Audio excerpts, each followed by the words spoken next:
Hi everybody, welcome to the first show or video of Wisdom Wednesday. Every Wednesday I plan on, at least for now, see how this works.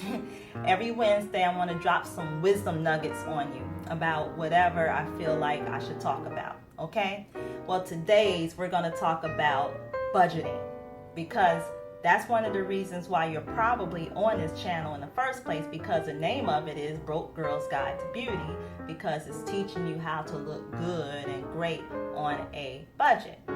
Now, before we can even do that, we have to set a budget. You have to be disciplined enough to set a budget and stick with that budget, because I really do not want you to buy anything about beauty or anything like that if you do not have a budget set for the things that you need to take care of first. You need to have a budget written out thoroughly about how much you spend a month on the things that you need the most. Let me just give you an example of my budget, okay?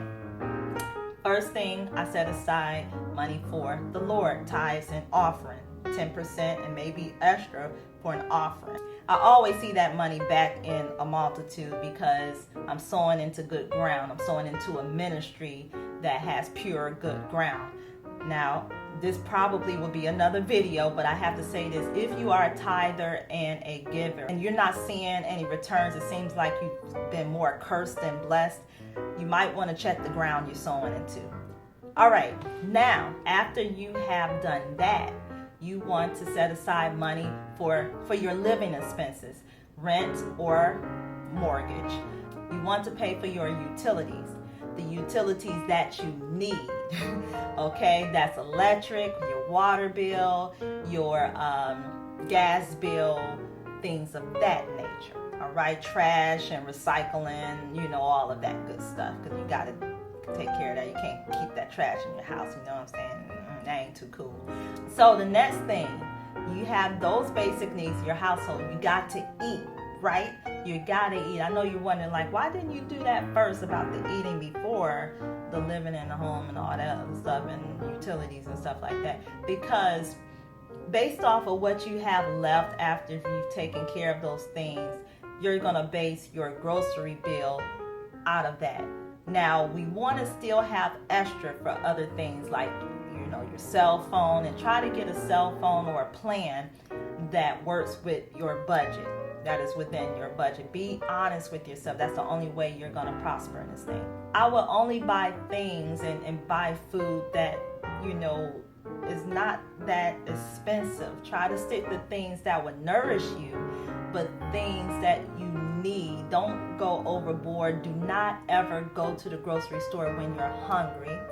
Do not buy anything else outside of that list unless it's something that you really, really, really need. Not really, really, really want at that moment. Before you even get to the beauty stuff, you got to see what's left over.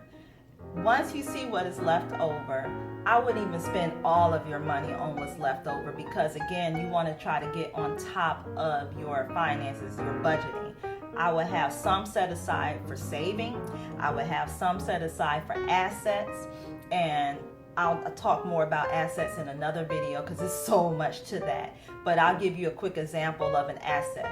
A lot of the YouTubers that you see on YouTube, they spent money on maybe a camera or maybe you know, things that they're going to talk about in the video.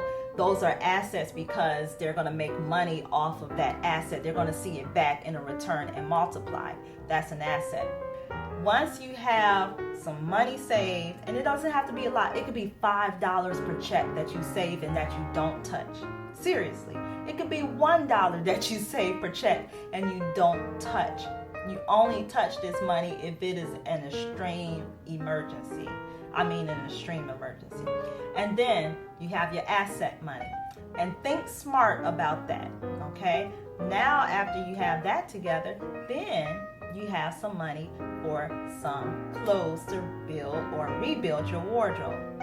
I'll give you a quick example. The clothes that I have on right now, I didn't spend much money on. This shirt, let me style it. Let me pose in it a little bit. Okay. This shirt that I have on, was only $4. It was only $4 at the Goodwill. Yes, this is thrifted, honey. And I had this shirt for over about a year and a half now. I just wash it in a gentle cycle. The earrings that I have on, let me show you. See these earrings right here? Aren't they cute? These earrings, $1 from my local beauty supply store. I bought these earrings years ago and I still have them. It was maybe, I'm trying to think how long it was. It was about 2011 or 2012 that I bought these earrings. And it's 2016 right now. See, look, I still got them. $1, y'all. So with the earrings and the shirt, that's $5. So say that I only had $5 to set aside for rebuilding my wardrobe or to, to build my wardrobe. Earrings and a shirt. Bam. There you go. Even the pants that I have on. Let me see if I can stand up real quick so you can see the pants that I got on. Let me move this out of the way. Okay. They're kind of tight right now. I'm just showing all that. But see, look. See. Hey. The pants. $4 from the Goodwill.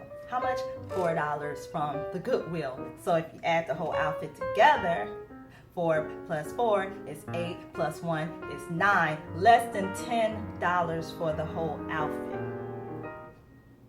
All right, that's if you're barefoot. I don't have any shoes on, so. But you see what I'm saying? You have to shop within your means. This shirt can go with multiple pair of pants. So, this is what I want you to do. Get that budget set. Please write your budget out and write down how much, an estimate of how much you usually spend each month on those bills. Do not do a seasonable thing. And what I mean by a seasonable thing, do not, like for instance, for gas bill. Usually people spend less money for the gas bill during the summertime than they do for the wintertime. I would still set aside the same amount that I pay in the wintertime because that can be counted as extra money. That money set aside, you could put that towards your savings account and just hold it there until you need it for an emergency. Still keep it within your budget. All right, so that is my wisdom nuggets for today on how you can start taking charge of your finances and how you can budget. Very practical. I do this, I stick with it, and it's been a blessing. I don't even make that much money. I'm gonna just be real. I do not make that much money. I'm living off a $24,000 a year salary at the moment of this taping of this video. All right? And I still managed to do well. Okay? I still managed to do well. And years ago, I made double of what I'm making now. And I couldn't figure out how to pay my bills on time. I couldn't figure out how to, how to get by. I was always living check to check and needed somebody else's money because I wasn't budgeting correctly. And with me making half that much now, it kind of forced me to have to learn this that I'm sharing with you. And I'm cool with $24,000 a year salary.